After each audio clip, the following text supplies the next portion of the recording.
Bonjour à toutes et à tous, bienvenue dans cette édition ce lundi. Dans les titres, on reviendra sur le challenge mobilité pour se rendre au boulot de manière écolo. On parlera d'un chantier solidaire porté par des jeunes apprentis de la région. Et puis on partira au Touquet pour revoir en images une grande course de garçons de café. Et sans oublier un point sur un photographe de star de la région, vous allez le voir, il a photographié des centaines de personnalités. Et puis on le disait, dès aujourd'hui et jusqu'au 22 septembre, le challenge de la mobilité est lancé pour les entreprises des Hauts-de-France. Ce programme, initié donc par la région et la métropole européenne de Lille, vise à promouvoir les modes de transport les moins polluants. Les entreprises de la métropole lilloise sont ainsi invitées, comme les autres, à s'inscrire. Leurs salariés peuvent alors concourir à plusieurs défis qui vont dans le sens de cette démarche. L'entreprise L'Olivier Assurance, basée à Marc-en-Barœul, fait partie des entreprises participantes.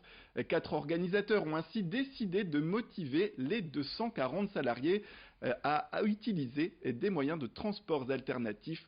On les écoute.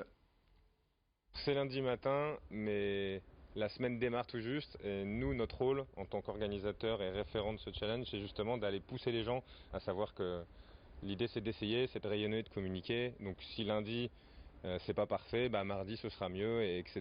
jusqu'au bout de la semaine. Comme récompense, nous on avait pensé à une récompense qui existe, c'est le coup de cœur, l'entreprise qui a fait le plus d'actions vraiment autour du challenge mobilité et qui est venue avec différents moyens de transport. Donc on va essayer cette semaine du coup de faire des petites actions buzz avec tous nos salariés pour remporter ce prix de coup de cœur. Après, dans l'idée, c'est pas vraiment de remporter quelque chose, mais c'est d'avoir changé les habitudes de transport de nos collaborateurs. Et place, on le disait, en annonce des titres, à un projet solidaire qui prendra forme dès le 5 octobre prochain. Au CFA BTP de Lille, une professeure de français a proposé aux étudiants volontaires de l'établissement de se rendre au Maroc pour un projet donc solidaire. 9 apprentis ont été choisis parmi les presque 400 demandeurs de l'établissement. Dans moins de 3 semaines, ils vont ainsi se rendre dans l'extrême sud du pays, aux portes du désert du Sahara. Et c'est là qu'ils vont rénover une école. Alors parmi les grands défis de construction, il s'agira d'apporter de l'eau aux toilettes de l'école, de poser des fenêtres dans les classes et puis de remettre en état quelques murs.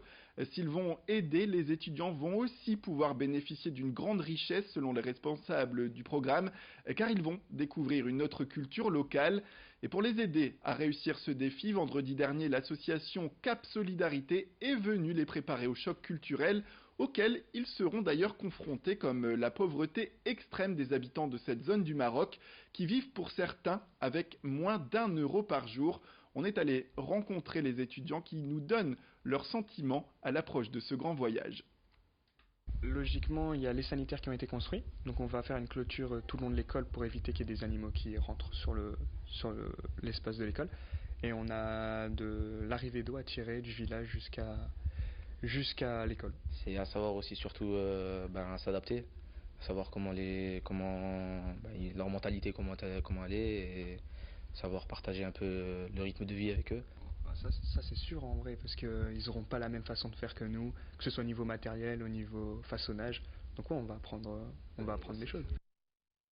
Voilà, et on le rappelle, le départ pour ce voyage au Maroc est le 5 octobre prochain. Dans cette édition, quelques images qui feront plaisir aux habitués du Touquet. La ville a renoué la semaine dernière avec la course des garçons et serveuses de café. Une animation organisée par l'Union commerciale du Touquet qui n'est pas passée inaperçue. Sur un parcours de 4 km en 2 allers-retours, sans pause possible, une centaine de concurrents s'est lancé avec au bras un plateau rempli de bouteilles et de verres. On écoute Jean-Michel Thibault, c'est le directeur général de l'hôtel Holiday Inn et vice-président de l'Union des métiers et des industries de l'hôtellerie du Pas-de-Calais. Il est responsable du secteur du Touquet. Il était au micro de Morgane Rélan. La ville, les commerçants et les maires ont décidé de réanimer cette course. Je pense que c'est un petit clin d'œil, je dirais, à donner à tous les professionnels des métiers de l'hôtellerie et de la restauration, aussi du lycée hôtelier qui s'est joint à cette compétition. On a eu quand même la chance d'avoir un été à peu près correct. On sent que c'est compliqué. Il faut être au quotidien très attentif. Il n'y a rien qui est simple, donc c'est un combat de tous les jours. On rencontre de plus en plus de difficultés, je dirais, à trouver des collaborateurs, à travailler dans nos métiers. Bon, on s'attache, je dirais, à mettre des choses en place avec l'éducation nationale, la région, l'État. Il y a des choses qui doivent avancer et sortir prochainement. Ça, c'est une belle opération de promotion pour nos métiers.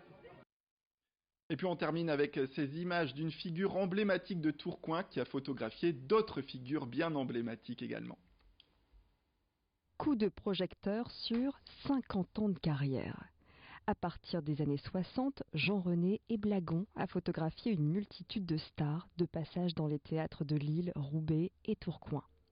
Après un apprentissage du dessin aux Beaux-Arts et 3 ans d'études de photo, c'est tout naturellement que ce Tourquenois a fait de sa passion son métier, impulsé par son père, lui aussi photographe de stars. Ça vient de mon père au départ qui m'a donné le virus. Il était lui photographe du théâtre municipal de Tourcoing, photographe officiel à l'époque. Et puis à un moment donné, il a eu affaire à des gens qui étaient connus dans toute la France. Pierre Brasseur, il est venu à l'époque au théâtre municipal de Tourcoing, en 1960.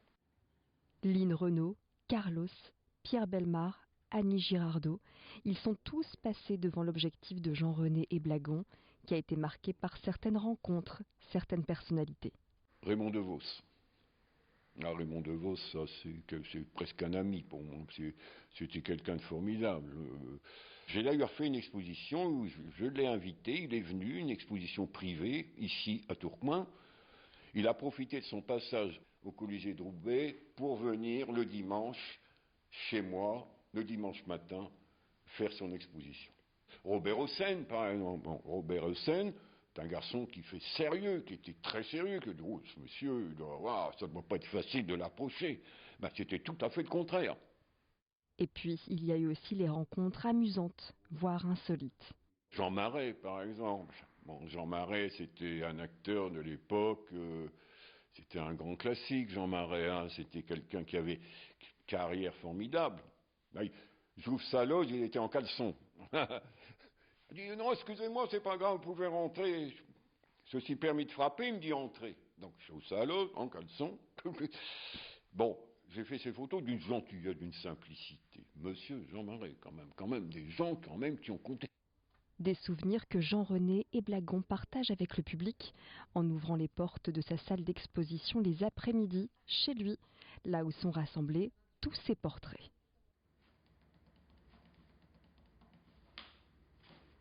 Voilà, c'est la fin de cette édition. Tout de suite, retrouvez la météo.